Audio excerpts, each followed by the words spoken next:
Kevin and Brian, and to go in the second hour of the show. Right now we want to talk about something of importance, and kuna vitu mob zimekuwa ziki happen kwa country. If you look at the front page of the Standard, I mean, it's crazy. Jana yani the country was so shocked. Personally, I'm still trying to heal. Kwa sababu honestly, hooligans wakitrespass land yako, and the police don't show up, that should worry you. But anyway, we'll touch on that in just a second. If you're joining us, remember you can stream live on www.vibesradio.co.ke, and pia to me your hashtag morning vibes. Remember you can also find us on the frequency in Nairobi 104.5, Mombasa 98.7, Nyeri 98.8, and of course Meru 107.1, finally Eldoret 107.5. Karibuni sana wazee wazito, young Kenyan men. Cheki, unaweza nini yo mic ifike Kevo fiti? Meshamfikia. So we have over here some very amazing Kenyans. Tuko na of course the one and only Dennis Aseto, Denondo mguys wa Newswire. Once again karibu. Wagwan. Yes, karibu sana. And of course Kevin Mubadi, from the Bodaboda Safety Association of Kenya.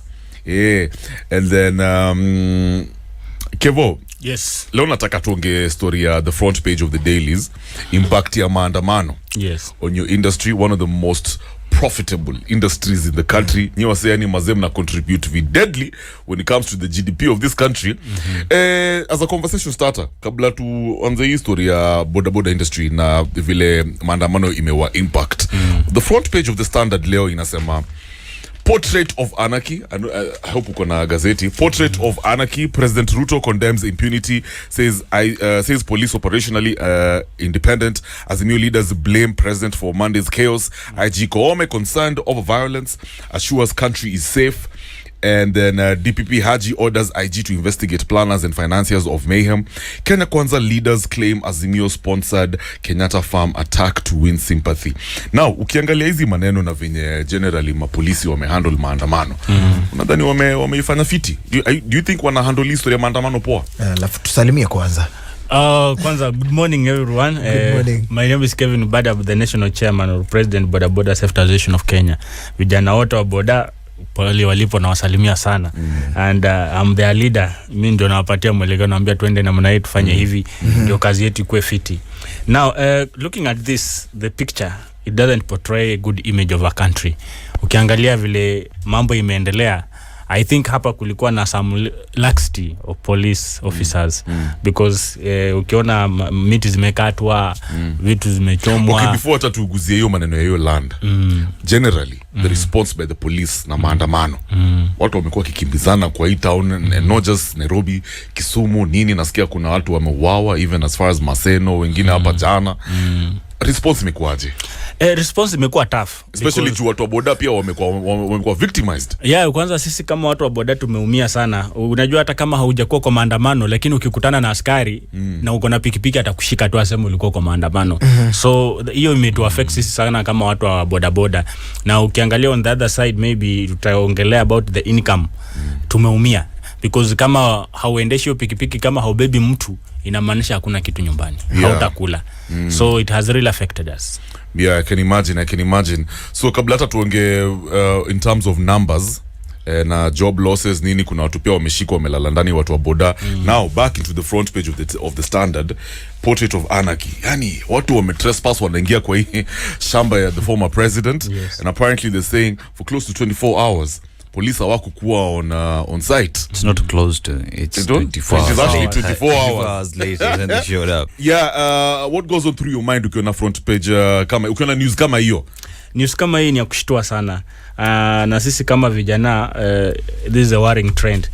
Vitu kama hizi haziwezi ifanyika, na tukiangalia kwamba watu wenye walikuwa pale, most of them walikuwa my youths ambao walienda ku terrorize hii kanisa, wenye wameterrorize hizo mashamba na kukata miti.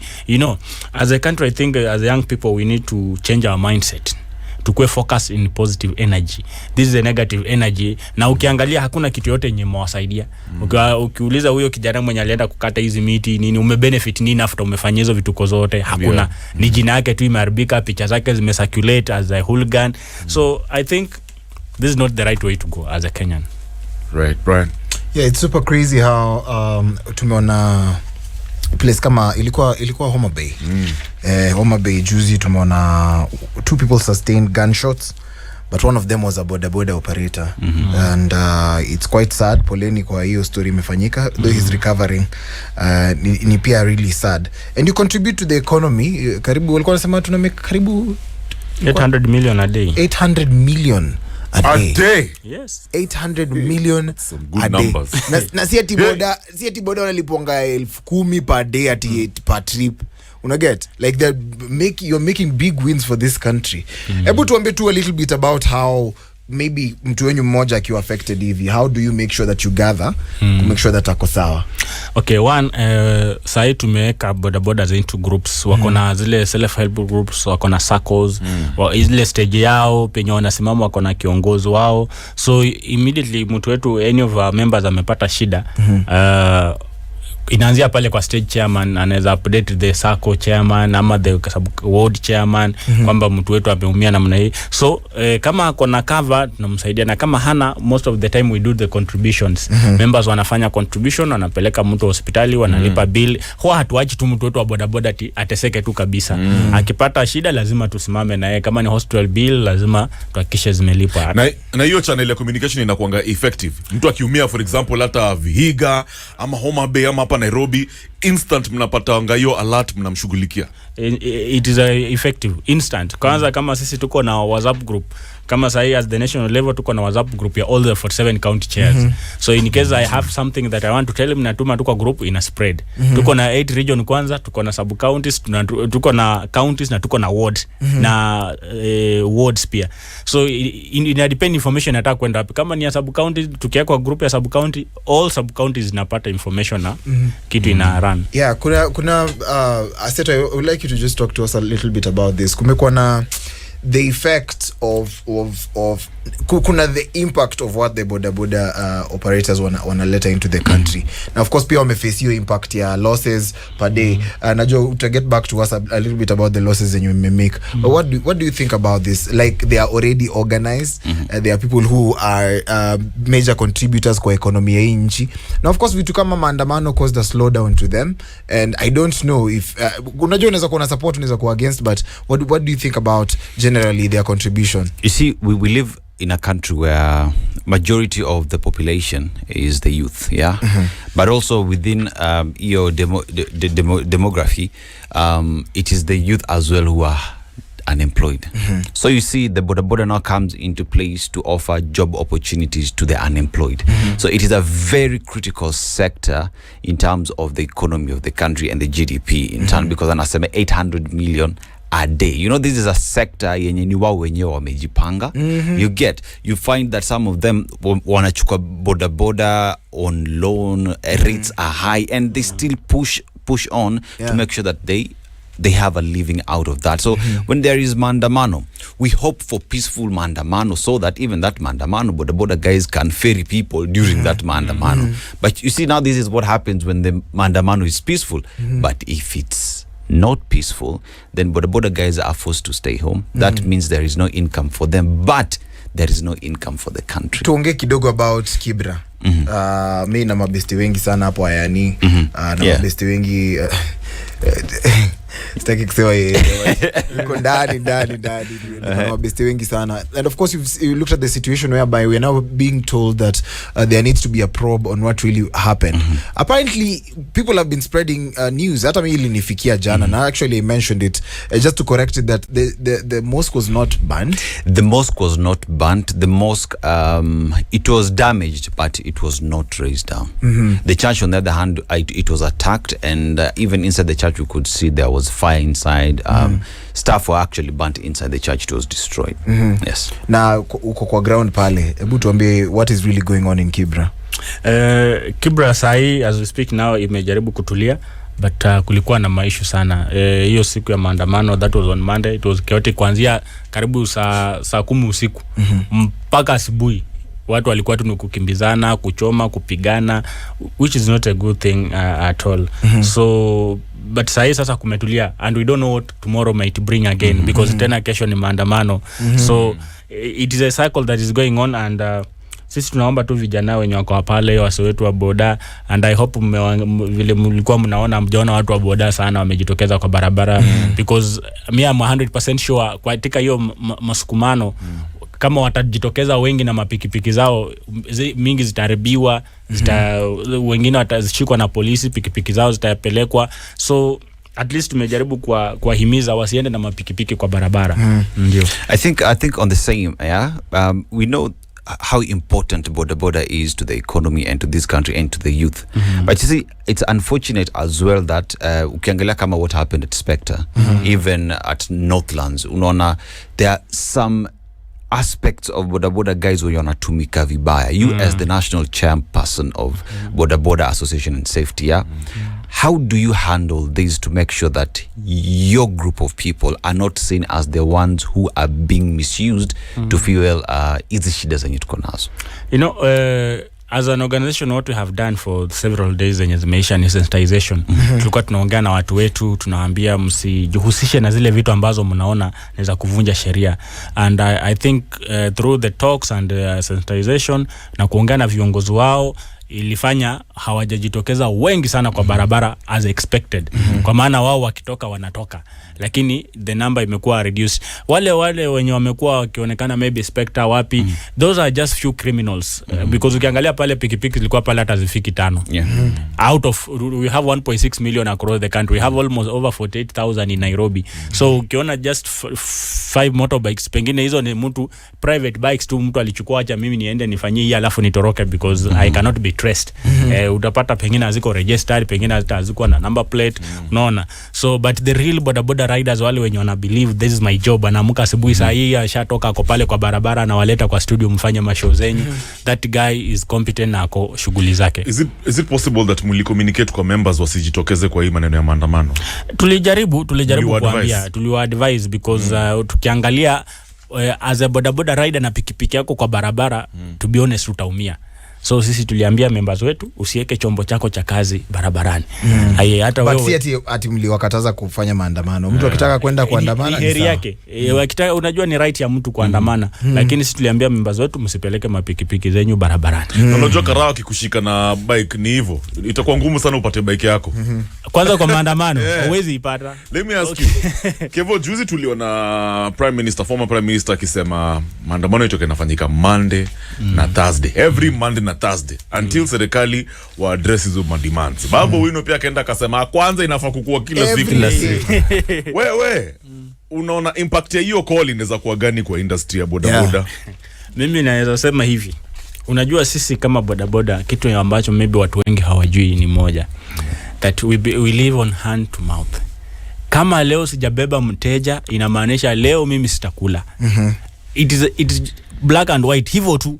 Kama hujabeba hautakula. So hii maandamano ikiendelea sasa ikikuwa kila siku inamaanisha watu watajificha kwa manyumba. There's no movement of people. If there's no movement of people, then mimi sitabeba mtu. Na nisipobeba mtu nitalala njaa. So ikisema ni wiki mzima itabidi pia mimi sasa nikuwe mwizi. Because uwezi lala njaa leo, lale kesho kutwa, na unaona chakula iko pale, pengine ka supermarket kako pale, unaona jamaa anapita hapo ako na tupesa na hesabu kwa mkono. So it is going to cause more chaos than ever before, because now hawa ni vijana wako na familia, they are young strong men, itakuwa shida. So you as a young people in a young person in the bodaboda sector, whilst unapata kila mtu ako na right ya kwenda kwa street ku demonstrate kikatiba, what is your advice to our leaders? Unajua wenye wanasema watu waende kwa maandamano as much as it's their right, what is your advice to the top leaders of this country? Because remember wakati wa campaigns walikuwa wanasema sisi tukiinua bei itarudi chini, mafuta tutasema irudi chini. But now no one is really talking about these bodaboda guys who were mentioned from when the campaigns were launched. Now that is the main challenge, and hapo ndio what nasema politics is a dirty game, politics ni uongo. We should not believe it so much, because tumejionea from the trend vile tangu maybe let's say like 3 or forever elections zenye zimepitia. Sasa ni Kenyans wenyewe wakuwe na akili. waelewe, angalie mtu wamchukue tu vile alivyo, wasimchukulie serious because wale to promise bado imekataa. Na sometimes maybe it is not their wish, it is the economic situation across the world. Kama ni bei ya mafuta wanauza Dubai shilingi 20, wewe uwezi kuja hapo uuze shilingi 15, lazima utauza 22 ndio upate ka profit. So there's some promises pia walikuwa na make zenye zinapita kiasi, but now to Kenyans, hata kuna muziki inasema mwanadamu anapenda anayemdanganya. So mwanadamu anapenda kitu kingine. Mwanadamu ama mwanamke? Mwanadamu inasema mwanadamu, si mwanamke. Wanawake ni vile tu huwa anakuwa tu hapo, lakini they are part of human beings, but human being hapendi ukweli. Anapenda anayemdanganya. So ukidanganya sana vizuri, yani mtu anapenda mwanadamu anapenda kusikia kitu inamfurahisha tu. Tunapenda kuingizwa box. Kuingizwa tu box. So watu waliingia box, lakini in the real sense economy, hata mfanya nini, hakuna vile president ataamka tu siku moja aseme unga itakuwa 70 bob. It can never go there. There is so many factors around it that pia zinamzuia kufanya hivyo. Kuna kitu moja umenifurahisha vile umesema that when you are the leader of this amazing group ya Bodaboda Association, and unajua kwa ground pia kuna wale wana support maandamano, kuna wale wako against. Na wewe ni wewe ni president hapo actually. Yes. Na unapata watu wengine maybe wame disagree, hata kwa stage wanajiita wewe ni mtu ya UDA, wewe ni mtu ya Azimio. Wewe una handle aje situation to make sure that association bado iko ngangari, kwa sababu ni noma. Kama inatoka pale Ongwaro kina Filipo kina Omosh wanakuga pale stage 256 juzi gari ya polisi imechomwa, and unapata watu wanasema hao ni watu wa Azimio ama hao ni watu wa UDA. Hata mimi hapa hivi kwa studio nikiagree na kitu moja UDA imefanya, nimeitwa mtu ya UDA. Anamulikwa sana huyu.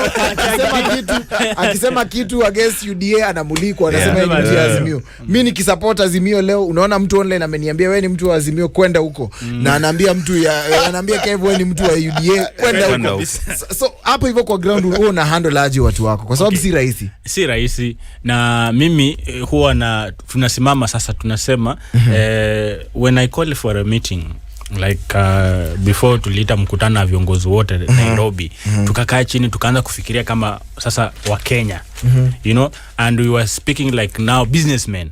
Nikawaambia ndugu zangu, for us we don't care wewe uko chama gani, uko nini, uko kwa maandamano hauko kwa maandamano, what you are looking for is your business.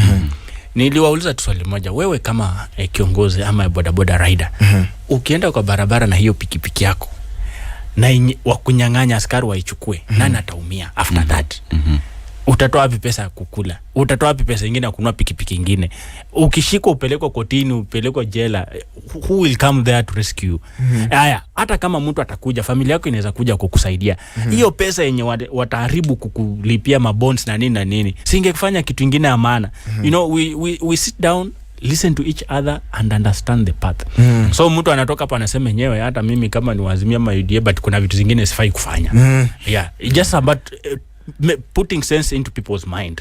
But sio rahisi. Lakini si rahisi. I think on the same as I wrap up, because I need to go to the newsroom. I think pia was when umesema katika hiyo association na bodaboda definitely kuna pro Azimio, pro Kenya Kwanza. But also inafaa tukumbuke kuwa wewe ambaye unaendesha bodaboda kila siku unabeba mtu wa Azimio na mtu wa Kenya Kwa. So it is a symbiotic relationship that we must depend on each other to push this country forward. So ikuwe wewe ni mtu wa bodaboda, ikuwe wewe ni rais, ikuwe wewe ni mtu ya Azimio, guys, let's just be peaceful, loving Kenyans. Because I usually tell people, I mean mtu niuliza, because of my good thing is my name doesn't betray me. You know, I said to him, I'm like, I'm a Kenyan, bro. You get? Because I usually say I am a human being first, I am a Kenyan, then my tribe comes. You get? So if distinguish hivyo, I am able to now have a conversation with you, not based on what tribe I am, but because I'm a human being and I'm a Kenyan. Now let's talk. I like that. Guys, all the best. Yo, thanks, man. I said to tutapatana at the top of the hour. It's 7:30 right now. Kumbuka, guys, we are talking about maneno at the front page of the dailies. We're hanging out with Kevin Mubadi, chairman of Bodaboda Association. Tunaongea hapa hivi the cost of maandamano, effects of protests on businesses. Unaweza dandia hii conversation on the hashtag morning vibes. Pia ikifika 7:40 you give us a call on 0719012700. Changia ama pia kama uko na comment ama swali, that is your chance to ask us. Now Kevin, Yes. unajua nimekuwa nikisikiza in many quarters where Wakenya wanasema, especially leaders, kuna wale man leaders uji identify as neutralists. Wanasema unajua mavijana maze msijitokeze, don't go out there, unaribu economy yenu, we've come from far, we've developed our country, our city Nairobi is nice nini, in terms of democratic values kuna countries zingine that look up to us, so tusiharibu nchi. Kenya is a very good country nini. You can hear all these calls, yes, kwa ma platforms, TV platforms, radio platforms, kwa internet.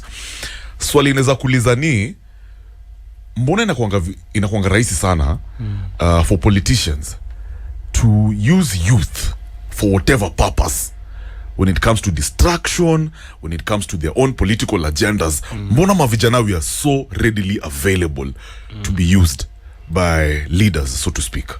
Number one, unajua mavijana wengi hawana kazi mtaa. Hakuna job. Sasa jamaa amerelax pale base. Anasikia kuna ka vibe kanaenda hivi.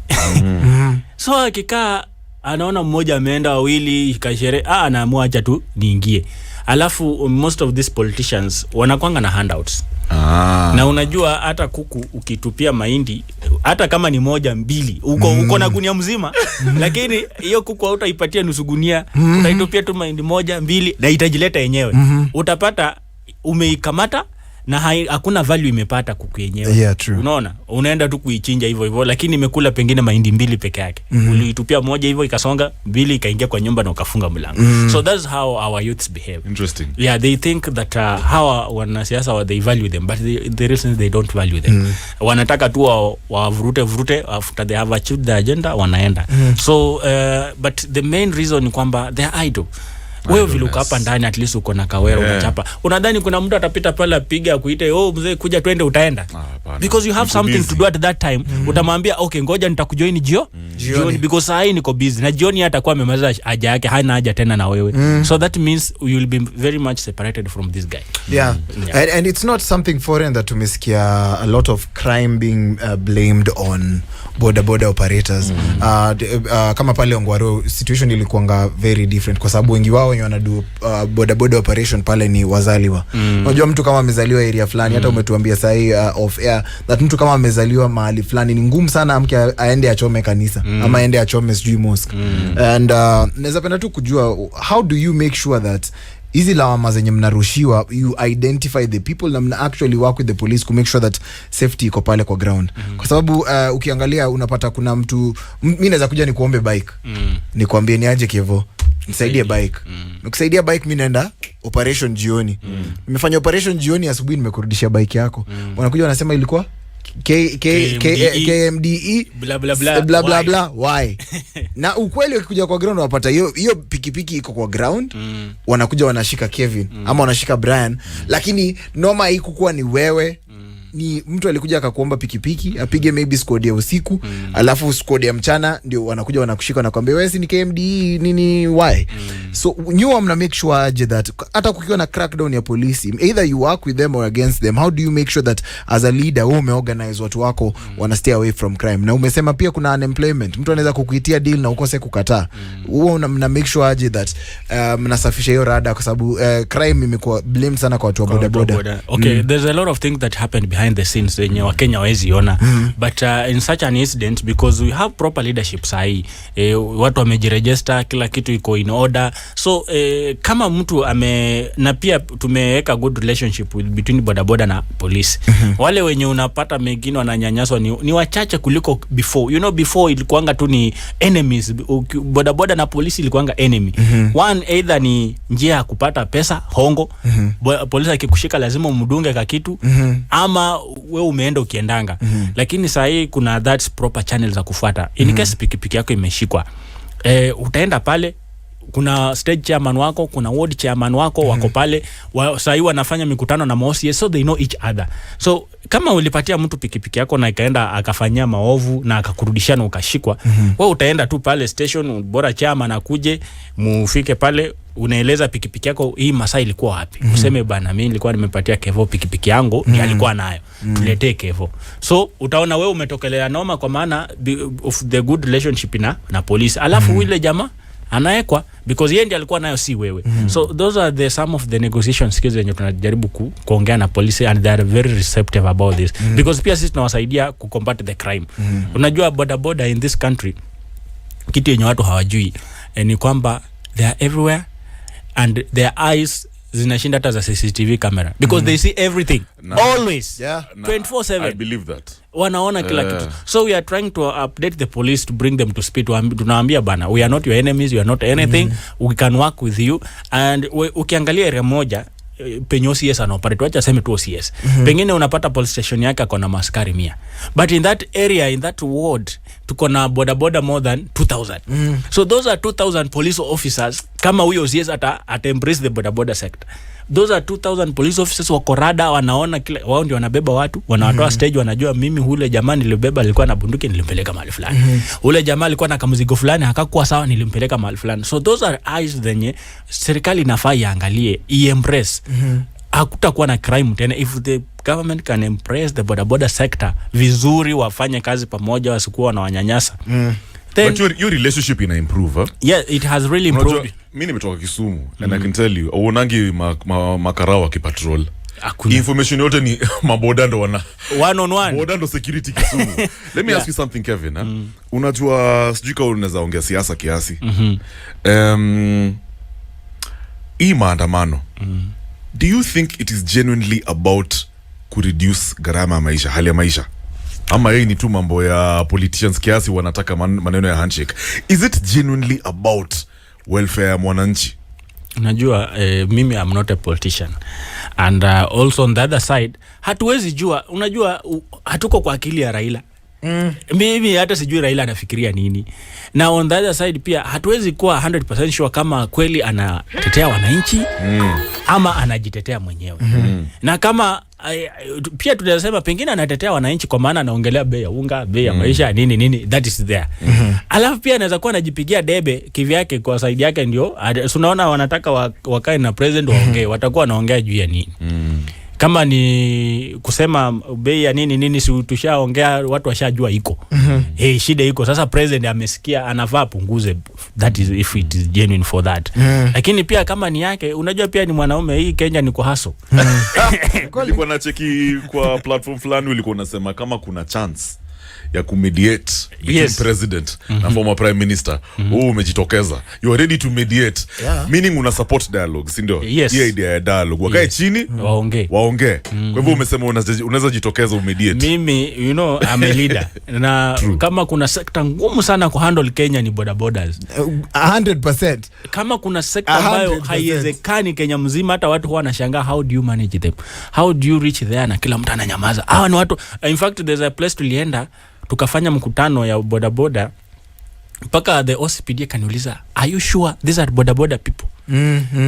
That was in Nyeri, I remember very well. Kwamba tulileta bodaboda wengi na wakakuja wakakaa chini na tukaongea vizuri na wakatoka bila furugu. Na unajua tulikuwa tumepewa security, wamekuja mpaka na matiagas na marungu. Expect kukue na vurugu. Walikuwa na expect vurugu nini, wamekuja na matiagas na marungu, wamevaa vile huwa anavaa tu hivyo. But tulifanya vizuri, tukamaliza, watu wakatoka, mpaka ule mdosa akakuja kuniuliza, Kevin, are you sure these are bodaboda people? Na nikamuuliza, na unaona mapikipiki ndio hizo zimejaa hapo ama hizo dididi? Akaniambia, I'm surprised. So if I can handle that sector, mpaka sasa umeona, wewe ushaiona siku hizi bodaboda ikichoma gari ya mtu atamegonga. Umeona bodaboda anapiga mtu ati kwa sababu umemgonga. You're very right. So it is about the leadership skills and how you talk to people. So for me, these two headliners, kama I have 1.5 million riders ambao wanaumia, and they're asking me, chairman, what is next for us? Hebu niambie, if you're to meet our president today, yes, and you're to meet the Azimio leader today, ndio au Raila amekaa hapa, unaweza ambia nini Raila sahi? Kwa sababu we know there are so many people who are listening to you and they are from different countries and different parts of the world. Umekaa na Raila hivi, unaweza mwambia nini sahi? Okay, at the moment naweza ambia Raila life is hard, and the more we push the harder it becomes. So it is for him to soften his spot. Najua Raila is an understanding man. Yeah. He always comes down. Anaenda juu pale pepe, lakini sometimes huwa anarudi chini. So I would like to arudishe the statesmanship yenye alikuwa nayo kitambo. He has done this several times. Arudi chini. And to our excellency, mimi naweza mwambia one thing, asisikize wale watu wenye wanamchocha. Unajua this country depends kila mtu anaangalia president, haangalii deputy, haangalii ma MPs, haangalii nani. All the guys wenye wanamchocha nyuma, hawa hii nchi kiban watajificha wote. Wataacha president peke yake. Lawama itakuwa kwa president, watasema during your tenure ABCD happened and you never talked about it and you never did anything. So it is upon the president mwenyewe ashike the mantle. I believe sisi wote ni watoto wake, tuko chini yake, tulimchagua. Aongee na the opposition leader. Wafikiane. Unajua hii kitu ni hata ni 20 minutes. Yeah, when the two men meet 20 minutes, Kenya will be calm forever. And peace will prevail, na tutaendelea na mashughuli zetu. Hata hiyo cost of life itarudi chini. Hata pengine watu hawataona, people will continue with their life. Lakini kama bado wanasukumana kuonyeshana ubabe, itakuwa ni ngumu. Ni ngumu. Hata nyinyi hapa studio kama unataka kuonyesha huyu ubabe nini, hapa mtafanya show, mtakuwa unapigana, TV zinapasuka hadi. Kweli. Yeah, so for me I'm ready to mediate. I'm a leader and I know I can bring the two guys together. Unajua sasa wazee wameshindwa. Wazee wameshindwa, sasa it is time for us the young people to come up, tuseme nyinyi kaeni hapa, let's talk and have a discussion. Kimo utaingia politics? I don't think so, but you're a young leader bana. Lazima uende pale ujaribu kuchange system. Yeah, but for me nikichukua I can change. And I can run for president. My plan was to run for president. Why not? One time. All right guys, it is 7:42. Tupige simu on 0719012700. We're hanging out with the founder, national chairman, president of Bodaboda Safety Association of Kenya, and it was Kevin Mubadi. And of course, this is Kevin and Brian, #Kevin and Brian, #Morning Vibes. Right now, tunataka mutupige simu on 0719012700. But before that, I think we should just play one more song to breathe fiti. Wakiwa na swali waulize. Wakiwa na swali about Bodaboda sector, you can call in right now. Tuone chairman mwenyewe akiweza kujibu. Wacha tumuite president. Mr. President. Kama anataka kusimamisha nani Raila na nani Ruto waongee. Yeye ni president bwana. 1.5 million people. Mimi na support mediation. Hata hakuna mtu anapanga kura ya 1.5 rais. This is the Modern Vibes on Vibes Radio. Lines iko open. MVP report going down right now. 0719012700. Tupigie simu mazee upate kutusho nini na happen kwa grao, stories zote zinachachisha. Pia kama unadai ku react to our front page, well this is the time. Remember tuna hang out na Kevin Mubadi, the founder, national chairman, president of Bodaboda Safety Association of Kenya. Hapo sawa kabisa. Tuongee na sisi. Oti. Kevo. Mambo vipi Oti? Good morning. Good morning my brother. Salamia Mr. Seli hapo na huyo chairman. Niko ndani kabisa. Good morning. Good morning my brother. Sasa hivi shida tunapitia Kenya. After 5 years Kenya ina ban fire. After 5 years Kenya ina ban fire. Ndio sasa hivi naona watu wanaongea tu, watu wanataka amani iwe. Lakini sasa nini usababisha hii shida? Kevo. Wakenya washajiuliza, maana yake najua Wakenya wanajua kabisa nini uleta hii shida. Naona bwana. Na ile kitu iliyoko, tuongee ukweli, tusidanganyane. Hii mambo ya kuficha kuhepa ukweli tuache. Kenya kuna shida ya uchaguzi. IBC ndio inaleta hizo shida zote. Mimi si wadanganyi ndugu yangu. Na hata kama mnahepa mtajua kweli hapa ndio pana shida. Okay. Kenya uchaguzi tunafanya si ya haki kabisa. Na hii shida bado tunaenda kuface, sababu unaona juzi president tena amechagua wale ambao wanaenda kuvet wale commissioner peke yake. Wewe una expect sasa kama kutakuwa na amani hiyo next election kutakuwa sawa? Unashangaa unaona viongozi wa kidini wanasema tunataka amani, wanasema Raila sijui tuleta amani, lakini sasa hii amani itakujaje bro? Bila ile kitu ingeleta amani haisuluhishwi. Sasa tunataka tuizibe tufanye wao wasalimiana, hii story itoke. Alafu sasa tena after election after 5 years tena tunarudi pale. Kwa hivyo imefika wakati wa Kenya. The biggest problem tuko nayo Kenya ni electoral injustice. Ndugu yangu, hata hii maandamano ya Raila si hata si mambo ya sijui kuloa nini ya maisha sijui nini. Hizo ni baadhi yao tu, lakini ile main ni shida ya uchaguzi bro. Uchaguzi na Kenya tunakuwa na inakuwa fraud kabisa. Na hii hakuna mtu anataka kuitengeneza. Sasa hizi unaona juzi president mwenyewe ameelect wale maafisa ambao watakagua nini uchaguzi. Na Wakenya wamenyamaza tu, wanajua hii bado tena wanatayarisha vita nyingine after 5 election. After 5 years I mean. Unaona? Na hakuna mtu anaongelea hiyo, wote wananyamaza, hata watu viongozi wa kidini wanazunguka tu wakisema lakini mbona walengi pale penye kuna nini? Imagine Kenya kama tunaendelea hivi, kumbuka Kenya sasa itakuja kubana hata kuliko hapa kama watarekebisha shida. Maana pengine Raila sasa anaibiwa, anasema maandamano, kuna mwingine atasema sisi mimi sitaki maandamano. Sasa wacha kiumane bro. Uko na swali kwa chairman? Wacha tulenge ukweli. Uko na swali kwa chairman wa bodaboda, yuko ndani? Chairman wa boda? Yeah. Jambo. Mazee umeongea wewe bwana, wewe mazee, mimi nimekwambia tu, unaona pale umeshikilia? Yes. Shikilia hapo brother. Mimi umeongea smart sana, mimi nimefurahia sana. Mimi yangu ni hata. Alafu Kevo. Yes Oti. Ebu utaangusha hapo mazee spread out ya Don Carlos kama itawezekana bro baadaye. Spread out ina come through. Asante sana. Wazi brother. Alright. Paulo kutoka Mwega. Yo ni aje Paulo, karibu kwa show. Mko fiti asubuhi. Mimi niko na report hapa hivi. Jana hivi kulikuwa na kisa accident, wale ni tatu accident. Yeah. Msewa Dubi. Alikuwa mse mwingine hapo hivyo aitwa ana hasolingi hapo hivi, lakini kitu mimi ni venye polisi venye walikuja hapo. Bwana kwanza wanashughulika na Dubi stadi, wapeleke msewa Dubi hosi bana. Anadai ati Dubi peleka police station. Na mtu Nduthi ameumia hapo.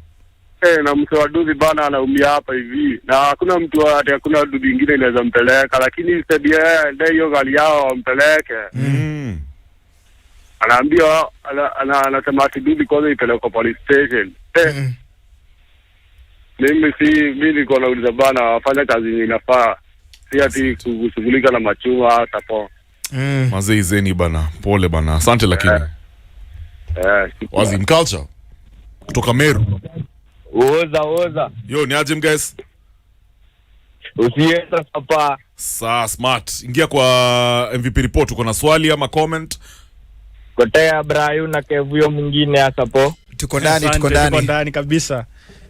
Bana sasa mimi nasema watu ya Nduthi yenyewe tunajitolea vile inafaa, lakini iko watu inaharibia wengine sifa, unaona? Kabisa. Lakini huyo jamaa nimesikia zile platform wanapanga inaweza. Meru tuko naka vile inafaa. Wazi jo big up kabisa.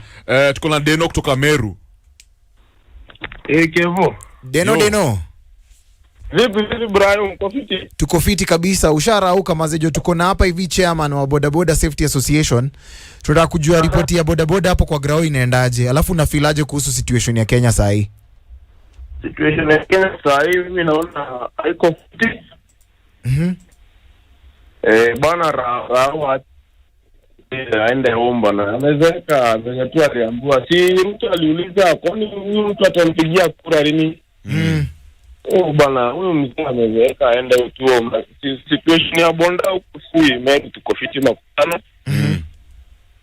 Chama zinakuanga fiti, chama nuko anakuanga sawa. Ni kanjo siku hizi wanatuangaisha. Bana wao wanatuangaisha sana. Poleni sana hapo hivyo. Acha tuone Chea atasemaje kuhusu hiyo story. Asante Deno. Tungena fire mama.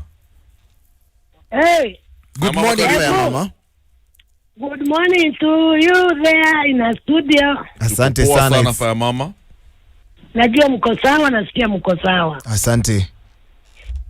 Hao ni guest walikuwa hapo, wameongea point wewe. Tuambie. Mwanzo mkubwa wa Bodaboda Association. Ndio.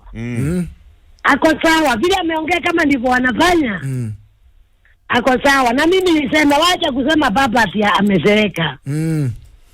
Baba ako sawa na ako strong. Lakini kile anacho ni kutoheshimu umri huo wake. Na manake ako na wajukuu. Anafaa kuwa anakaa kama weni uka. Uka ni mtu ana masauri mazuri. Maandamano sioni na mvaa mheshimiwa Raila Odinga. Na kwa sababu amezoea, unajua 2007 alitoa vitina akatoa vunjo, alafu mwishoni Ruto na Uhuru alienda hegi. wakapepa mzigo wake. Sasa aachane na hizo ako nazo. Kama wanachoma hata msikiti na kanisa, ilifanya nini ndio ikachomeka hiyo msikiti na kanisa? Huo ni uhalifu. Na wale wanapenda kufuata baba, wengi wao hawana kazi, wengi wao ni watu wa kusurura tu. Kwa hivyo kisikia maandamano wanafurahia kwa sababu wanajua watakula huko. Wanajua kanduka fulani nitapita nako. Kwa hivyo maandamano ya Raila Odinga si maandamano ya amani, bali ni maandamano ya kupora, kuvunja, kuua na hata kufanya mambo makubwa. Na hakuna vile polisi wataenda kukaa pale wakiangalia. Waende mkono mtupu na wao na mawe na marungu. Lazima askari na yeye aende na ile bunduki kujidefense yani, kwa sababu akiona polisi wanarusa mawe kama imetumwa na nguruneti. Kwa hivyo Raila Odinga kama anataka kuheshimika Kenya, aseme hivi, Waswahili walisema kubali yaishe ndio tuendelee. Sasa Raila, mbona usikubali yaishe tuendelee na Kenya ni yetu? Na unasema ati Kenya ati watu wanaenda kuvunja, na wewe ndio unafuatanisha na hiyo maandamano. Kwa nini? Kwa nini Raila kila mwaka miaka 5 ikiisha lazima ije vita Kenya kwa sababu ya kuwa ati anjashindwa mara 4? Kwa nini yeye ajiteteangi kwa imani kuliko kuandamana? Ni lazima aende maandamano ndio atambulike. Aachane na hizo za ovyo. Sawa. Tuendelee, Kenya ni yetu zote. Okay, sawa sana fanya mama. Frederick. Sawa. Niaje Fred? Wapo vipi baba? Hidi na mtapozea mzee baba hapo. Amesalimika sana. Asante. Na mtapoti hapo anasema vitu hata tufanye nini unga uwezi, kuna vitu vinafaa kwanza isuke ndio unga usuke. Kitu kiseme unasema nini, rais anasema nini na nisita hivyo mpaka pange mambo mengine ya suke ndio vitu vingine hivi vishuke. Alright. Yeah. Asante sana. Guys, it's 6 minutes to 8. Hii imekuwa talk fiti, calls imekuwa mob sana, but unfortunately hatuwezi shika zote. Remember, we are hanging out with the one and only Kevin Mubadi, that is the Bodaboda Safety Association chairman, founder actually of the Bodaboda Safety Association. Yeye pia ni president. Kama unadai kuendelea na hii conversation, jump onto that hashtag we are live. Morning Vibes, Kevin and Brian, na pia unaweza stream live on www.vibesradio.co.ke. Bwana Kevin, umesikiza maswali zote, ma comments, nini. What do you have to say as we wrap up the conversation? I think what we can do as Kenyans is to maintain peace. Peace is paramount. And nimetembea kidogo nje. I can assure Kenyans there's no place in this world better than Kenya. Kenya is the best. It's our home. Ukipanda ndege, ukitoka huko, ukipanda ndege ya kurudi Nairobi, usikie now we are landing at JKA, unasema amen, amen, amen, I'll never go back again. I can assure you that mimi nimezunguka huko nje. Hakuna, Kenya is the best. Unafika huko unaambia watu Kenya hii iko Kenya, wanakuambia hapana hii iko Kenya. Naambia hii ni Kenya bana. So I think Kenya is the best place to be. I wish Kenyan people can see that. Siasa ukuja na huenda. I can assure these Kenyans kwamba hakuna mwanasiasa anaweza kukufidi 2 days. Ati leo uko kwake, kesho uko kwake, atakufukuza the third day. So it is upon us to work hard tuhakikishe kwamba kila mahali tupo tuweka amani. Hata kama ni kuandamana, tuandamane kwa amani, turudi manyumbani kwetu, tufanye shughuli zetu. Don't ever depend on any politician. Hakuna kitu ataki kusaidia kwa maisha yako. Na kama kuna mtu yote amesaidiwa na mwanasiasa, anaweza simama. How many Kenyans wamesaidiwa na wanasiasa? Simama hapa panga leo sema mimi fulana alinisaidia ABCD. Hawezi kufika hata 10. Na tuko 40 million. Imagine. So life depends on you. Peace depends on you. Kitu ninataka kuomba maboda wetu across the country kwamba let's be peaceful. Wacha tufanye kazi yetu, tupige wera, tulishe familia zetu na tujenge uchumi wa nchi. Then next week God willing tutakuwa na national summit ya bodaboda wote Kenya mzima, the 47 counties officials, as we chat forward on which way are we following as the bodaboda. Tunaweka Nakuru. Okay. Yeah, tunaweka Nakuru. Kevin Mubadi, Bodaboda Safety Association of Kenya chairman, founder and chairman. Asante sana for hanging out with us. Remember tumekuwa kwa MVP report. You're hanging out with the brothers Kevin and Brian on #morningvibes. In the next hour tunaingia mjadala court of public opinion. We're talking about organized crime in Kibera. It really happened pale juzi. Sad stuff. So tutabanjio story and a lot more. Right now, 3 minutes to 8, Albarosi. Guess who's coming? Oh, it's a big one. Good morning, Kenya. This is the Modern Vibes on Vibes Radio.